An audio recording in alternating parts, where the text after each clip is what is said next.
After my very enjoyable break from streaming, I came back last night and heard a stream by Jacob Recchi, with whom I have had dealings. Now you will think this odd, or perhaps you don't, but perhaps you're used to me by now, but what I'm saying is that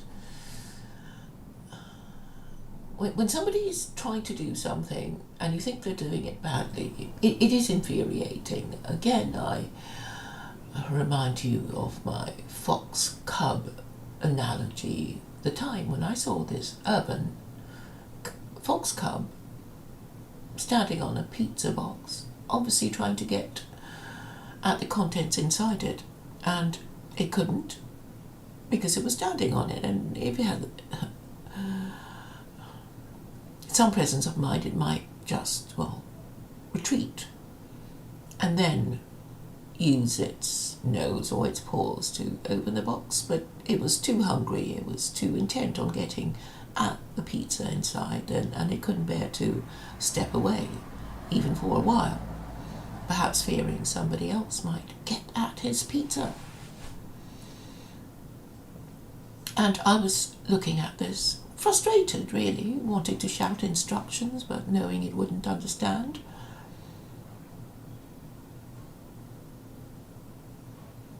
And every time I see people, hear people complain about things, I'm reminded of this incident. So Jacob Recchi is a Jew who flirts with Christians, and I think in his own little way he thinks he's some kind of nanny trying to wean these Christians off their idolatry and blasphemy, and it's not working because they don't get it. So you can see in the chat my comments, and you can see in the comments after the stream was complete my comments. I think I am the clearest of all these Jews and Muslims about the idolatry and blasphemy of Christianity. And I know the reaction that you'll get from them, a blank look and like, yeah, so what? So what if we're idolaters and blasphemers? Who cares? And that's when you get them. It's like, well, if you don't care, you don't believe in God, do you? Well, if you think you're Christian, then you think,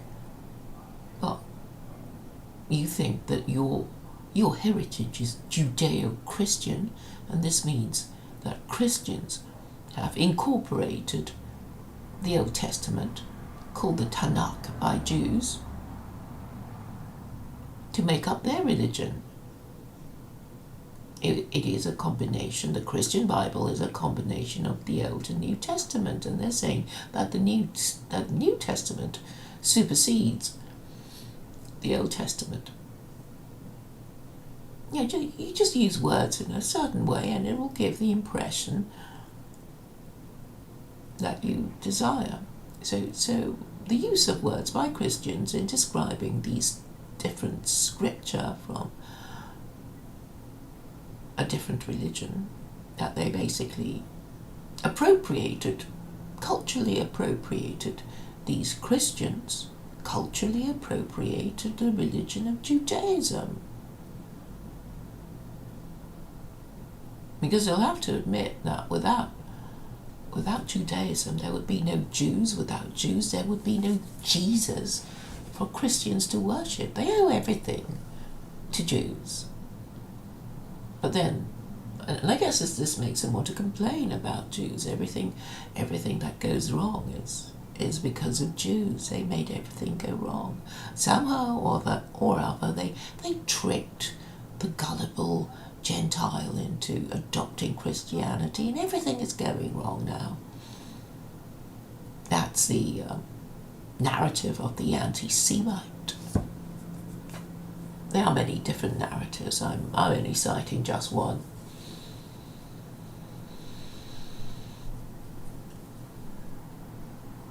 And so these anti-Semites will reject all the Abrahamic faiths, that they certainly hate Muslims. And they want idolatry. They actually seek it.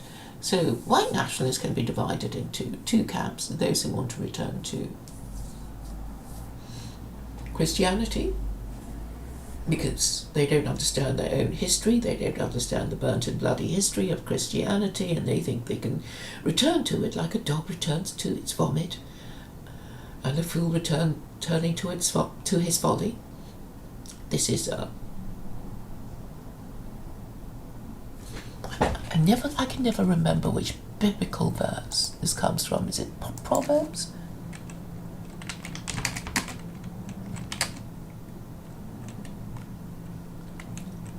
Like a dog returning to its vomit, a fool returns to his folly. So that will be the Christian nationalists. You don't get it yet? Proverbs 26:11. So they want to go back to whatever they thought made the West great, and it was great when Christian crusaders exterminated large numbers of Jews and Muslims, and they want to return to that.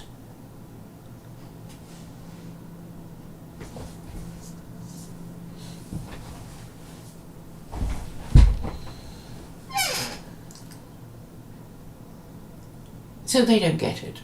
And those who kind of realise that Christianity came from Jews and Judaism, then they reject all the Abrahamic faiths. So they go back to paganism, and that, it's obviously dumb, isn't it? Who's going to accept your God? Who's going to accept, the created gods of social and political pariahs? So that's dumb too. And Jacob Artureki can't bring himself to call them idolaters, and it's pathetic. And I put his video in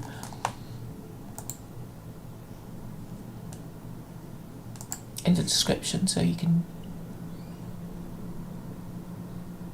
see from 1:36 what I'm on about. That Christian is obviously pretty dim.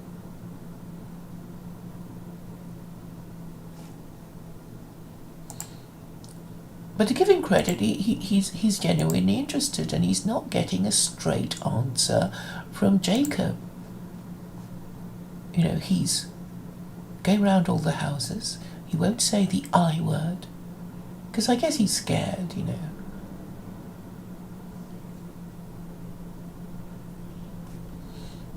And maybe he hasn't got the focus and clarity of mind of me. But this is something that Muslims ought to understand as well. That time is running up for Muslims.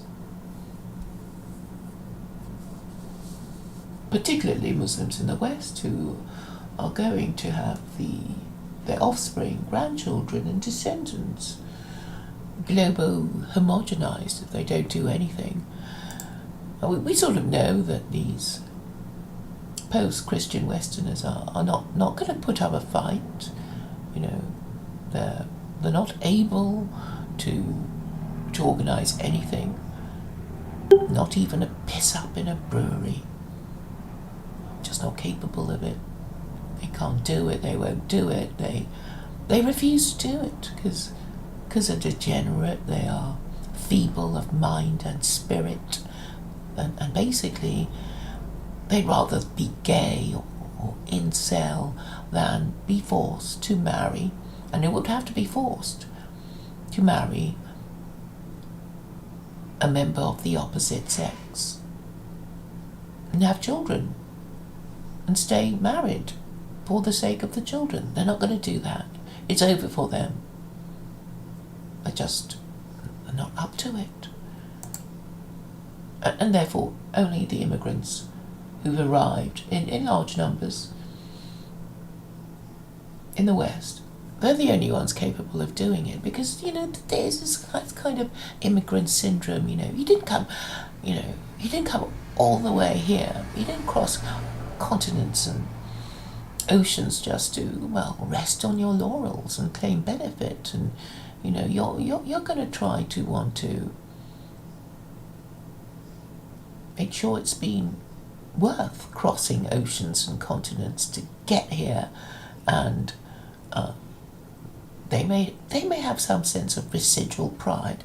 They might not want their daughters to become unmarried mothers, or their sons to be taken to the cleaners after no-fault divorce.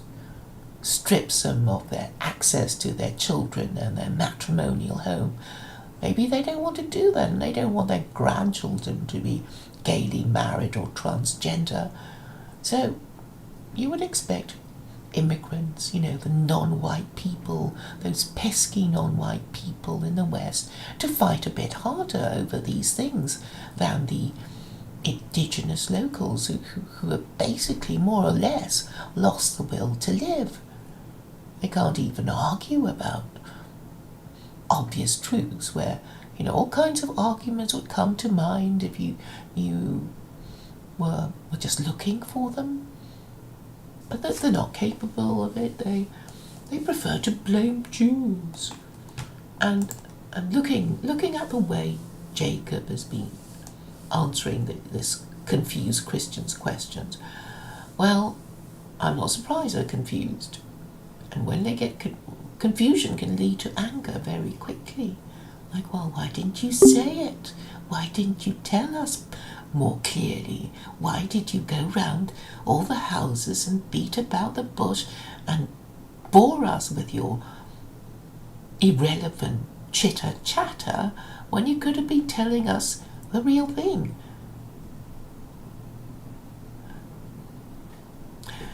So Jews and Muslims living in the West, who want to continue living in the West, who want offspring, who want grandchildren, who want descendants, they know what they have to do. They know they have to point out that Christianity is kaput for their dawah to be accepted. So Muslims have two jobs. They have to tell Christians, there are not that many of them really. Most people don't even bother talking to the cultural Christians. Always make sure that they've been confirmed. Preferably that you should be talking to a priest. Bishop is good, archbishop even better, pope even better. Just ask these Trinitarians how Jesus is God. If they deny that they are guilty of idolatry, if it isn't idolatry to worship Jesus, if Jesus is God, that's all you have to do to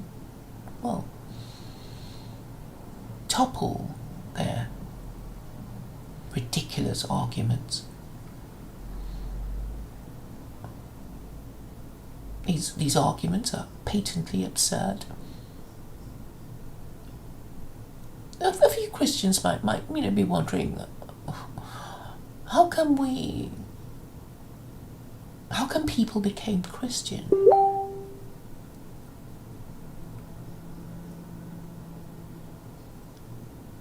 when they had no arguments?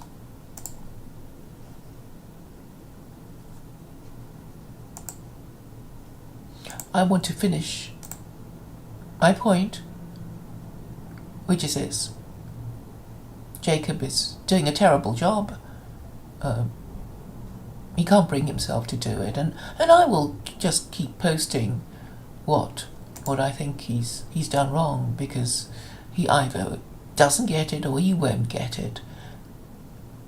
And somebody else might like to point this out to him.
I've posted Sam the link, so he'll be joining us soon.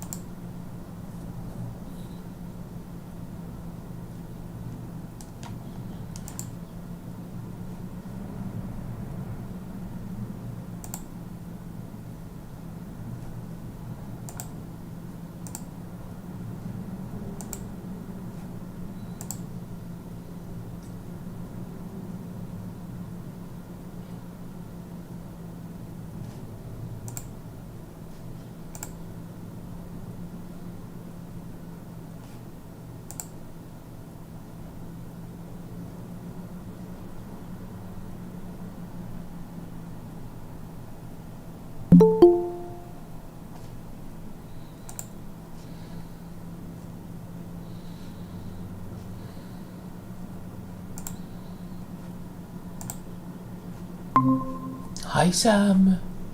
Oh, Claire. Hello. Hey, how are you? I'm well. I'm well. Hello. What's up? I'm hearing a frustration, a bit coming out through in your voice a bit. Well, I suppose it's just well a deepened sense of urgency, I guess, Uh-huh. and just frustration at Jacob Fartarecki, just sort of beating about the bush. Did you listen to that bit at the end? When he No. obviously wasn't, he couldn't bring it himself to say it. I mean, it's just something I noticed. It is, he has very few viewers. He's actually Uh-huh. quite dull. But these Christians, they come up to him and they take notes and treat him like he's their rabbi, but he's not. Well, yeah, I'm Yeah, not it's paying sort of attention. like, okay, it's like, okay, me, I'm a woman, I see a man dressed up as a woman, and I see all these ignorant people treating the man who hasn't even properly shaved, being treated like a woman, and ignore. Uh-huh. I don't know, it's just an analogy I can think of. And Yeah, yeah, a lot of things get twisted and confused nowadays when it comes to the Christians are looking for verification of Jesus by way of the Jews, because of all of the doubts that have been implanted, seated in their minds about the historicity of the Gospel's Jesus. All right, so they want some verification from the Jews that have warmed to the Christians in America and Europe, just in order to live more comfortable lives amongst Christians, to have a common ground with them and the Judeo-Christian Western civilization. Now, that's not being fair to the Christians to find somebody that will say anything to give them verification of their New Testament Gospels Jesus, just to make them feel at ease with all of the evidence proving that it is a machination of empire and idol worshippers, and the modifications they made were on an industrial level. It had nothing to do with organic sort of populist Jewish groups that popped up and invented or Christianity or shaped Christianity. It's not. It's more. It's far more nefarious. It's far more. I'll use the words. It's nefarious. It's yeah, insidious. I know you're going to talk about Joseph Atwill and all that, but it's kind of hard to even get them to understand the basics of idolatry to even get there. Because okay, my position is very simple. If God exists, Mhm. idolatry is thought crime. So that should be enough to arrest the attention of any Christian if he believes in God, but obviously they don't. Because Look, I mean, they've to be gotten. fair to Jacob, he mentioned idolatry, and he this dumb Christian Well, just this will be brushed it resolved aside. one way or another. I mean, I know. You're going to say the they've Messiah is got they've coming. gotten accustomed to this. They've gotten accustomed to it. It's a bad habit. It's like a chain smoking. It's like a drug addiction, and they will try to defend it at all costs, especially against Jews that don't believe in Jesus. Jesus. because it's sort of like we're not the authorities, but they require the parent religion Yeah, but you have to nothing be. in your Talmud anyway, right? I Mhm. mean, there are no references. There's no actual reference to Jesus. I mean, there'll be, some, wanting him to boil an excrement for all eternity. But, Well, but, it but was what sense. they're looking for is a historic reference to somebody called Jesus, and there's no one like that. There was somebody called Yeshua, yeah, and he had Yeshua, some a Yeshua gang. HaMashiach, Yeah, Yeshua HaMashiach. and You know, somebody called Matthew apparently. it's nauseous, it's nauseating, I know, I and can't stand it. The more I pathetic. think about it, the more icky it seems to It's me. like, but they're pathetic as far as like even when I was in America, I had to tell them to their faces. And people that were kind and friendly towards me wanted to know what my opinion of Jesus was. And even back then, when I didn't have all the ammunition and evidence that we have today, I told them, look, it's a fraud. Look, it's an imitation. Look, it's a perversion of the Hebrew Bible. It perverts everything about monotheism and tries to modify it in order for it to diffuse into pagan idolatry and have a compromise. And it was syncretism, and it was done for political reasons. It was done for psychological and political reasons. And we know all of those reasons now, and they're very, very easy to understand and deconstruct. It's not hard to understand. Yeah, but It's it should the be emphasized because these people it's the just don't impact get it. of the Western pagan world, and also the Eastern pagan world of the Mediterranean, Eastern Mediterranean, also the Empire, Rome expanding. All of it was done for political pragmatism. That's it. I know, That's all it is. but it's a natural inclination because Jews want to do it too. A golden calf, everybody slides into it, but Jews are just expected to know that it is absolutely forbidden for them because the penalty if they do it is death, and for other people it's like No, I fell into that trap in New York and in the United States. I was tempted by American pop culture and American, yeah, music and movies and the image. America was cool way back when, and it was seductive and it was tempting and it was attractive. Now it isn't. And looking back on it now, it's easier to reject it. I mean, even all of those cool actors and musicians and models. And back when I was younger, I was very impressionable. I mean, that made a deep impact and impression on me. Well, The I, rocks. I, I guess it's the same. You go to school, the rich kid, with all the cool stuff.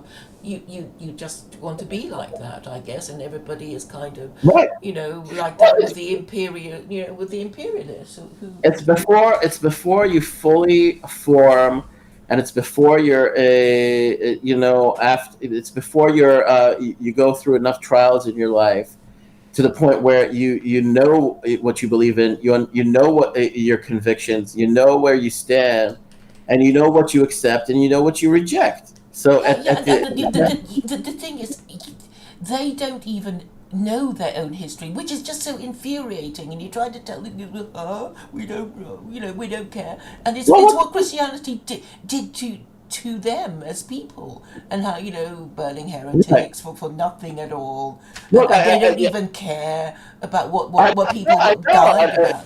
But see, that's the problem. Is that I'm going off of memory. I'm going off of a sort of impressions from past experiences and from having to struggle and wrestle with those things that you're still struggling and wrestling with by engaging and having to interact with a lot of people that just are willfully blind and willfully ignorant and just don't want to go there, or they just want to brush it under, just Yeah, sweep it under the rug. but the thing is, okay.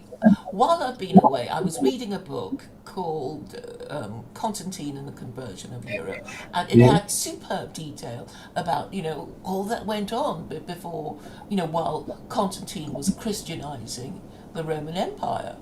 And Right. it didn't happen in one fell swoop because there were these Aryans, and a lot of Germans were converted into Arianism, and they refused to change. But Arianism is basically the beliefs of Jehovah's Witnesses, who've always been kicked around by the Trinitarians because they got the short end of the stick. But they had some legitimacy when Constantine was an Arian, and so was his son. But after that, it fell into, there were all these complicated theological debates. But what I noticed reading this book was that they would accuse each other of being atheists, even then. Right. And idolaters would accuse the Christians of being atheists, and the atheists would accuse the Yeah, it idolaters. was a big, confusing time period where they had to create some sort of universal glue, a cohesion to put to enforce it upon the captured prison of nations, as Atwill describes it, in the empire, in order to have it appeal to as many people and as many cultures and nations as possible. It was all, again, political pragmatism. They cannot reduce it to just that simple deduction. They have to complicate it and muddy the waters because it's too insulting to realize that even from the first century, the you know the sculpting or engineering of the Jesus story and the Gospels is again a government propaganda Yeah, operation. it is, and it no longer works because it only worked when the government imposed it on them. Kind of it's like they were born and they were injected with it with their Right, infant baptism, and then right. re-injected when it was time for their, I guess, their equivalent of the bar mitzvah, and also the entire social. The It's Anglicans would lord it over the other kinds of Christians. Christianity and Catholicism is literally the ancient form of the Matrix. It really is. That's the ancient Matrix. Yeah, yeah, and therefore these Muslims, they're still pussyfooting around. We're not gonna. I don't know. They give them too much honor, really. No, because they're like the Jews. Honestly, you said it. The Muslims are going to end up being like Democrat voting Jews, global homo homogenized. That's funny. That's really how they're going to end up becoming. It's not that they're going to take. It's not they're not taking over the secular humanist European, quasi-Christian or post-Christian Europe, or even America in the same regard. They're going to get sucked into the popular culture. They're getting sucked in. They're getting polluted. They're getting corrupted. They're losing their discipline. They're slowly compromising, and they'll compromise more and more, just like the Jews did. And they'll assimilate, just like the Jews did. And they'll lose themselves there, just like the Jews did. They don't have the strength, and they don't have the discipline to be Sharia Muslims in the West. It's just not going to happen. It's not. It's going the other direction when they're young and when they're kids. No matter if they're even in Islamic schools, they're like you said, they're exposed to the popular culture. They become porn saturated. They become hypersexualized. They become radicalized feminists, or they can become radicalized homosexuals, even amongst the Muslims.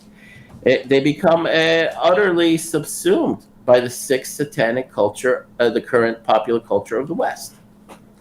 And that's a sad commentary, but it goes to show. I mean, even if Islam and Muslims become a larger demographic, it's just the Satanism. They'll be, incorporated into the culture that Yeah, in the olden days you'd go around invading people's countries and bring them back as slaves, but it seems yeah, that the West just managed to get the slaves to come over to and be yeah. enslaved and get their Well, DNA that's why and that's why bring them I back. rejected it. I honestly, that's why I rejected it. I refused to get married over there. I refused to have children over there, and my intuition was correct, and I'm justified looking back on it now, to not have wanted to bring children into the world in America or in any Western country. I mean, Israel's still Western, but it has still a religious base, and Mm. it's still got some moral principles, things that are lacking. because of the population, because of the demographic. Because here, as much as the secular left here and the humanists here want to a trip up and cause trouble for the religious of every religion, Judaism, Christianity, Islam.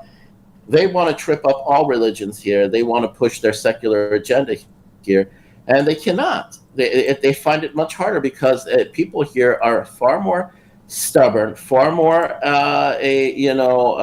refuse. They refuse to submit because this is where we make our stand, and this is called the Holy Land.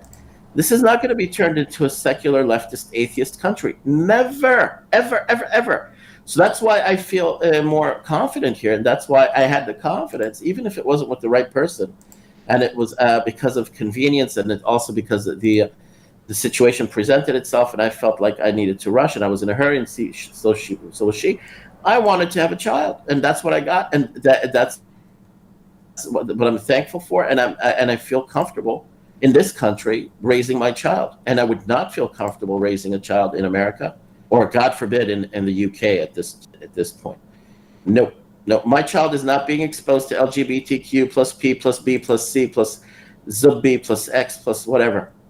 He's not, and he's not being exposed to fucking drag queen story time or any of that crap. People would shoot the motherfuckers. In Israel, we have limits, and those are our limits. You're not going to, pervert our children. You're not going to molest our children. You're not going to use them for whatever kind of political or social agenda you want to push. You're just not. This is that's the children here are valued as sacred. And what the American parents do, the leftist brainwashed sickos, or whatever the compromising Europeans do for social justice, it's just they are mutants of the apocalypse. Parents that allow this to be done. It's not parents, so because the reason why it wouldn't happen in Israel is that most parents are married parents, most fathers are married fathers, right? And there are enough of them to make sure they don't dare. But in the West, it's like most parents are unmarried parents. So these mothers, they don't care. Mm-hmm.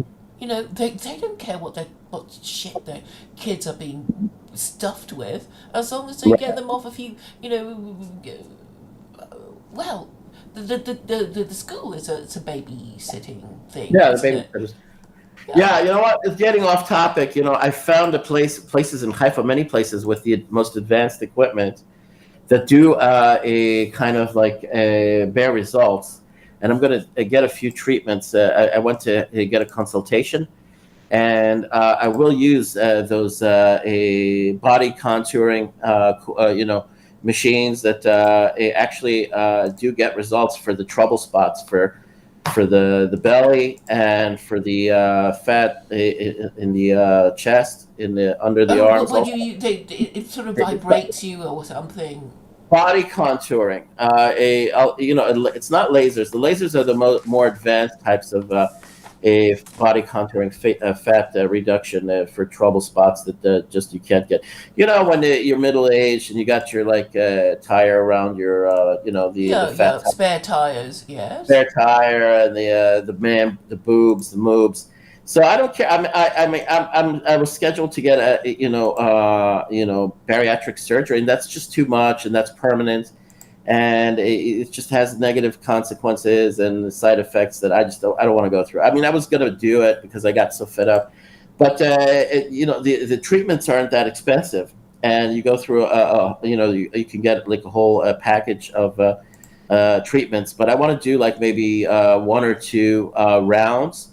To see if it actually bears results, and then if it does, I'll get a full package treatment. And people really lose whole, pants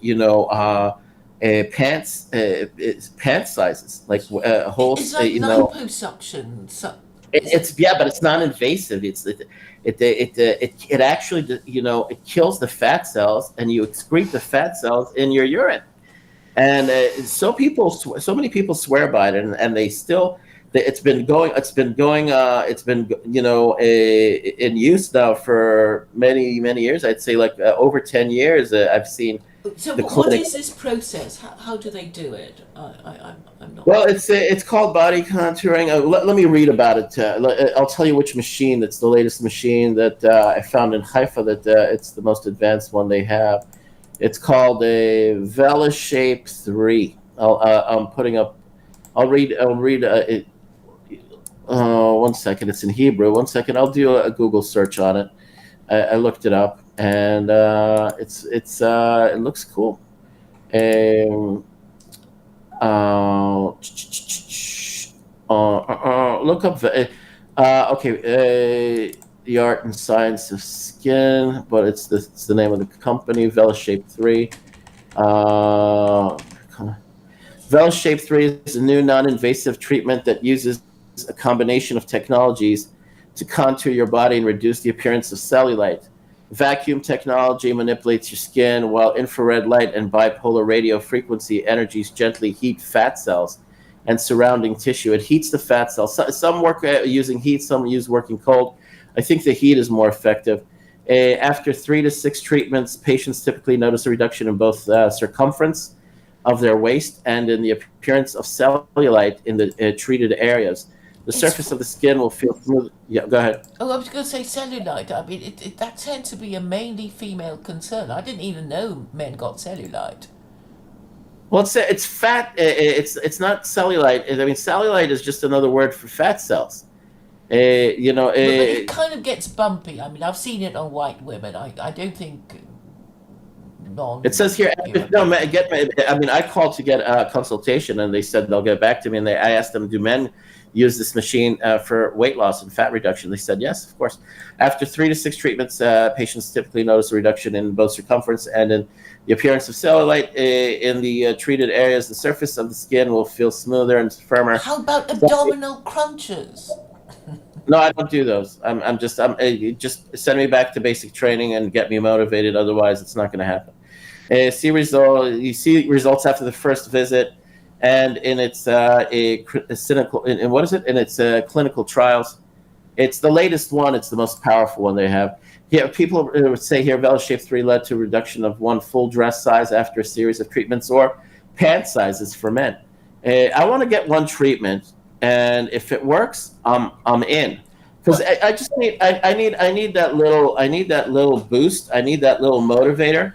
I mean, if I start feeling lighter, it's just the weight that I have now carrying this weight. It kind of kills the motivation.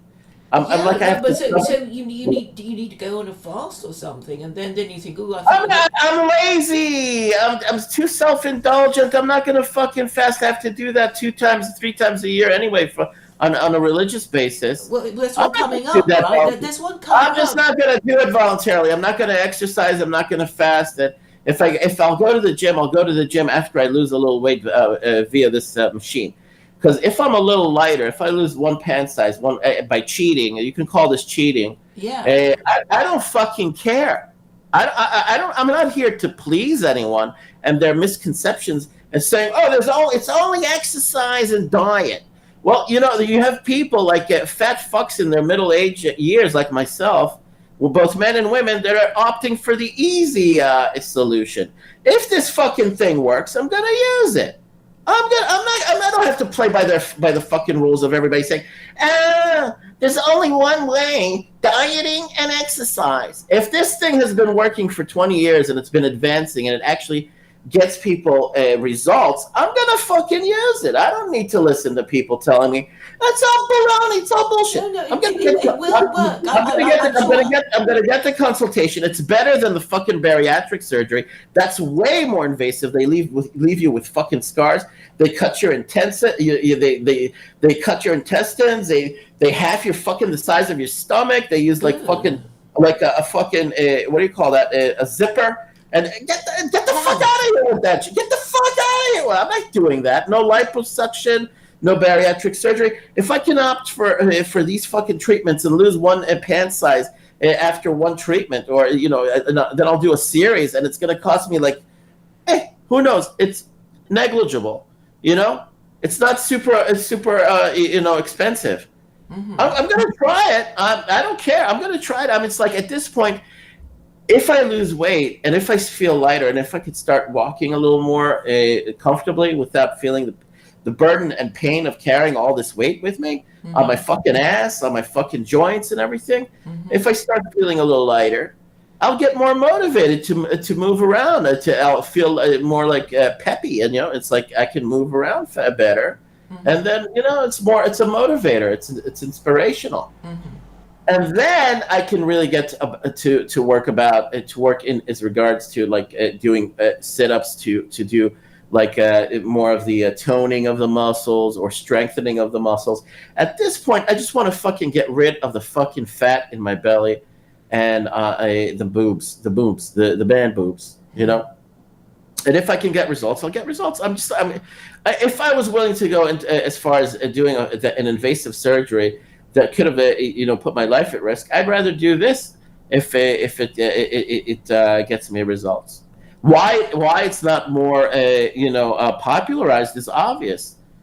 If it's effective, it's a challenge to, to the doctors, to the surgeons, to all the dietitians, and to the gyms and everything.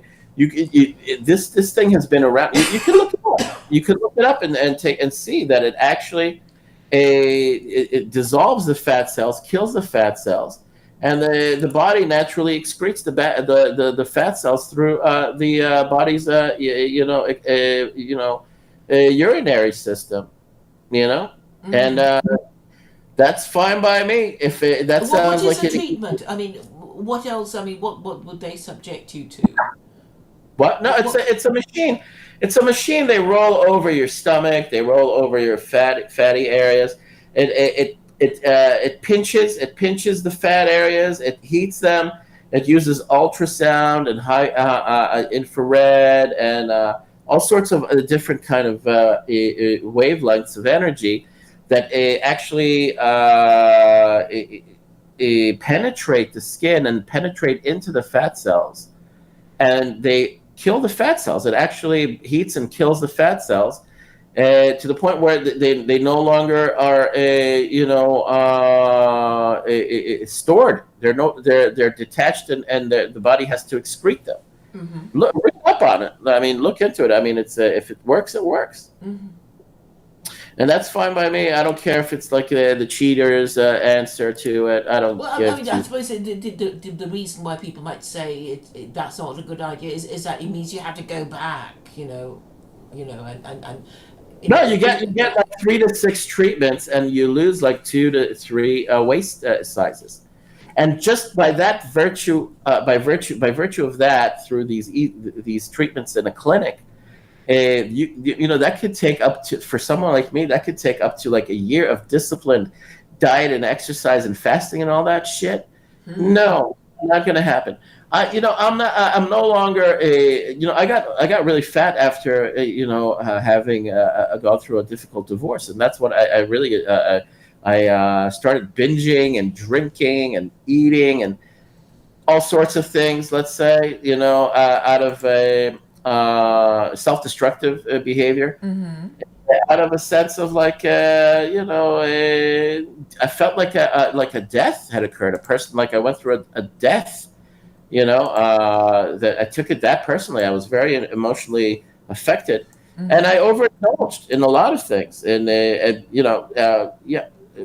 not drugs. I wouldn't call it sex, drugs, and rock and roll. I'd call it sex, food, and indulgences, and entertainment. And it's like I threw caution to the wind completely, and I became really sick after in a very short amount of time, like in less than a year.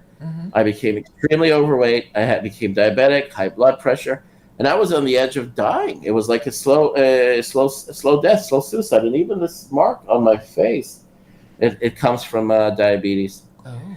And so discoloration of the skin and all sorts of right. And if I can find an easy solution, I don't give a rat's ass what anybody has to say. And if it's for women's cellulite or for any type of fat cells, whether it's called cellulite for men or just a gut or moobs. It's just fat cells are fat cells, and it works on fat cells. And if it can reduce, get rid of the trouble areas, and I feel like I can pick myself up and move around, and maybe even go for a jog, and feel lighter. Hell yeah, I'm gonna do it, and it's relatively inexpensive. What about having an exercise bike in your home? Something like that. So you. No, no, I'm living with family here. It's like I need my privacy. I got my privacy for now. I got different types of like machines here. I got weights out there in the balcony, and or a bench press. I could do bench pressing and all that. But yeah, it's just not gonna. If I need a booster, these are like boosters for me. If I get quick results, right as of now, I told you it's like I mean, I'm treating you like my therapist again. But I went through those binges, and it was like whole like 1 liter bottles of Coca-Cola with pizzas with all the trimmings and toppings, and I ate it at night, and I was watching movies, and I was sleeping late, and forget about it. I really overdid it, and I did this day in and day out, and I was like, really, I was just killing myself with food. And so I was telling my brother, it's like I don't feel that need anymore. I got over it. I'm no longer as bothered by. It's been over 10 years. It's been 10 years already. So I got over her. I got over the fact that we got divorced, and I just felt bad because of my son. I also felt like emotionally distressed because I put what we put our son through, having been divorced from the time he was born. Even just like a year after he was born, we got divorced. So it's been like 9 years, approximately 9 years. Wow. So at this stage, it's like it's water under the bridge. It's in the past, and I'm no longer. I'm really over it. I don't even think about it anymore. And I don't indulge, and I don't overeat, and I don't binge, and God forbid, no sodas, because I turned diabetic. And if I lose this weight, I can get rid of the type 2 diabetes, and I can get rid of the medicines that I have to take, and the fucking insulin shots and all that crap. And so yeah, I'm gonna take this option. Hell yeah, I'm gonna take this option, and so be it. Let's see what kind of results I get out of it.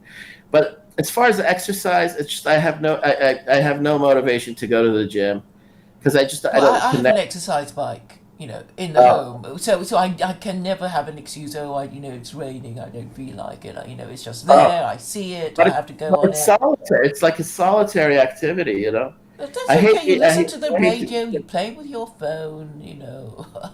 Nah, it's like I have this machine here. I use it sometimes just to get my blood flowing.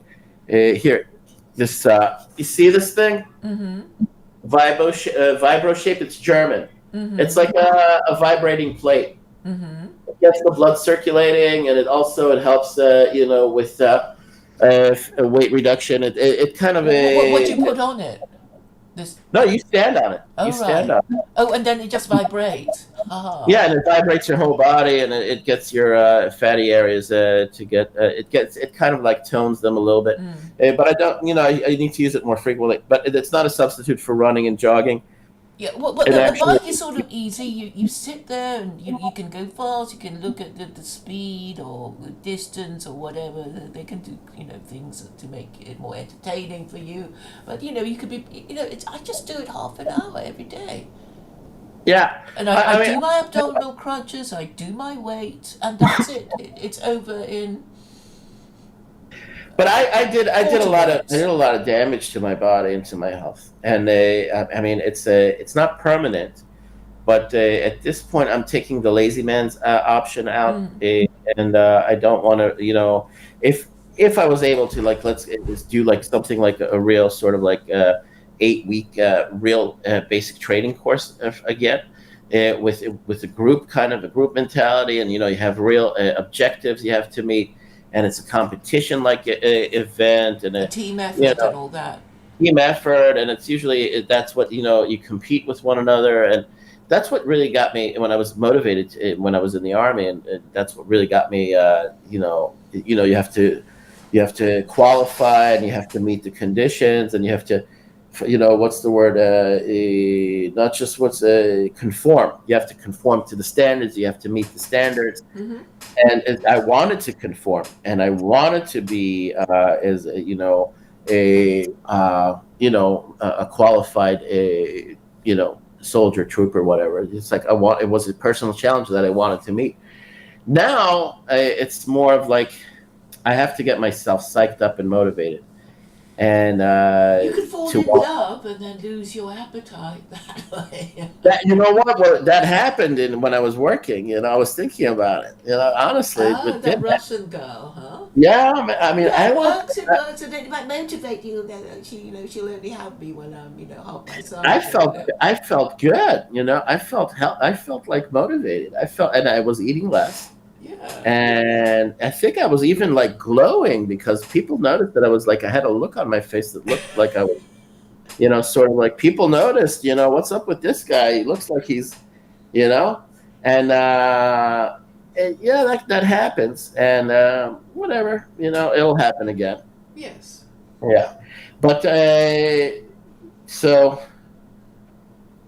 anyway. So It, you're going to tell us about your appointments and stuff with this body contouring thing and tell us how it goes, right?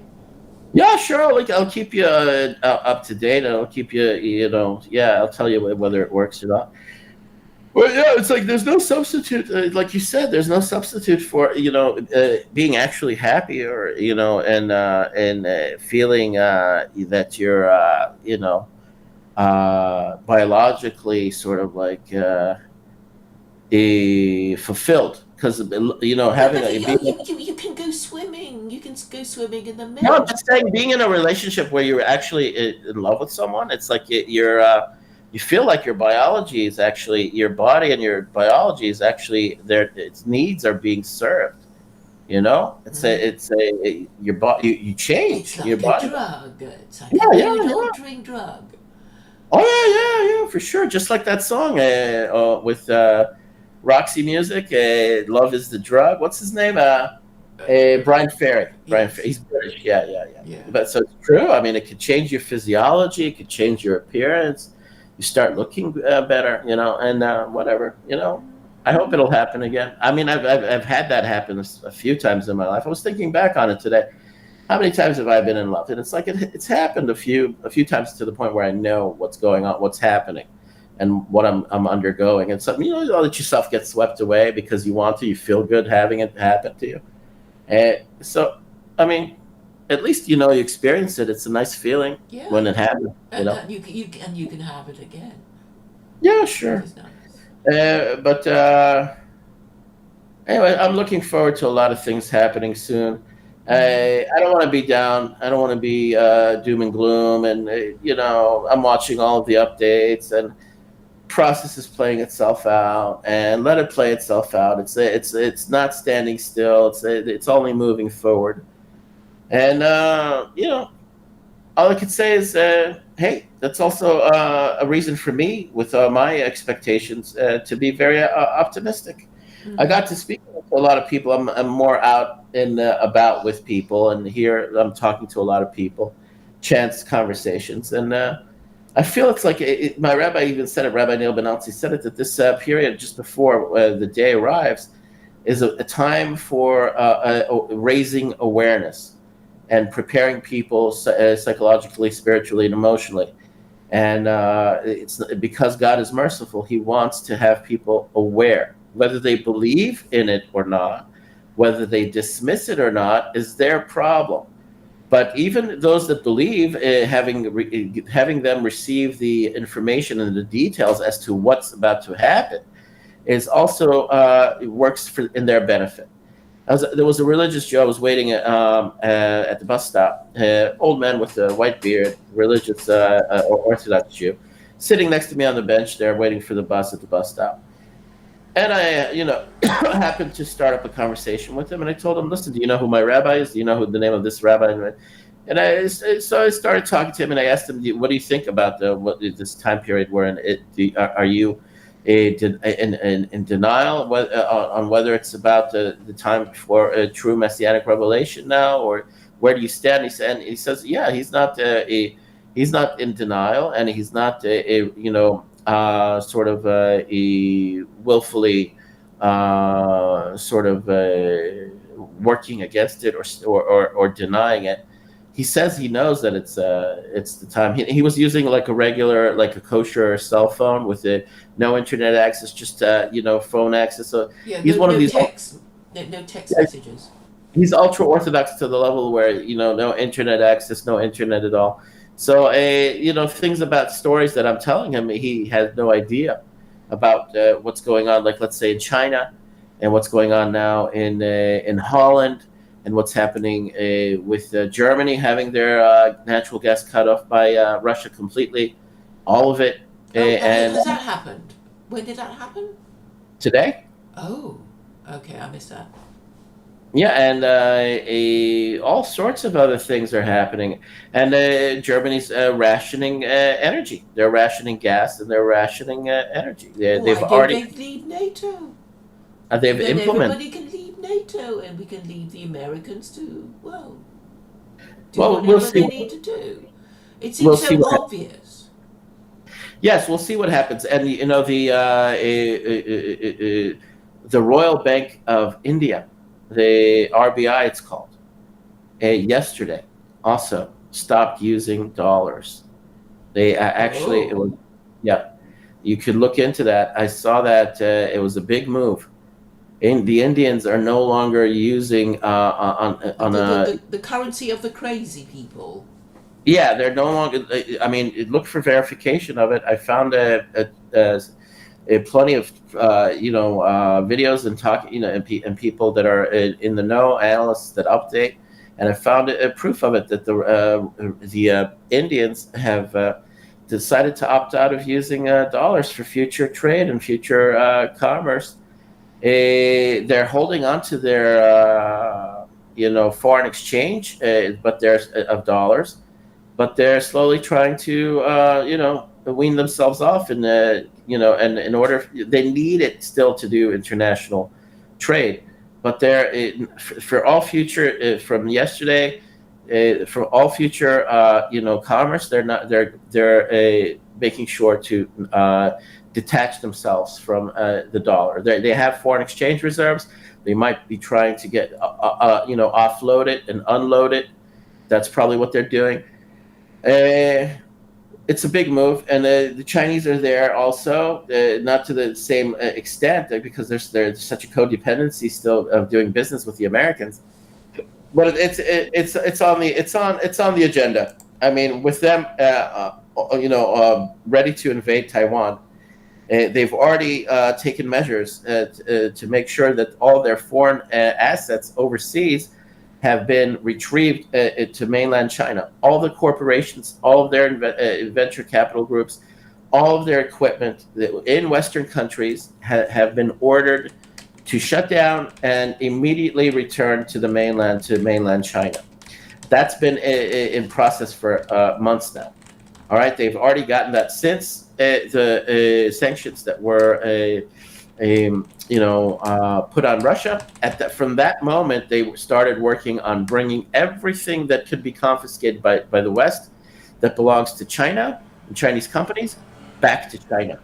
All right, so they're not idiots, they're not suckers, and they've already made preparations to detach from the dollar. The BRICS conglomeration of nation has already taken steps to detach themselves from the dollar, from having it be the world reserve currency, the trading currency of choice. All right, so it's in action. It's already being implemented. It's not even slowly. At this point, it's overt, and that's why things are moving quickly. So I tried to explain some of this on a basic level to, let's say, this man that I was sitting next to. And I mean, he understood. He blessed me, told me, be well and be healthy. And I told him the same to you. And it's like he doesn't need to know all the ins and outs. But I told him, look, it's even, it was said by a famous Kabbalist that died in the year 2005. About the same year that I arrived in Israel, it was Rabbi Kaduri, a famous Kabbalist, who left the world with a letter and a message. Ken! Yeah, okay, sorry. Oh, You get all judged. right. I got to take. This is a consultation, Claire. I'll Okay. get back to you. All right. Bye. Okay. Bye.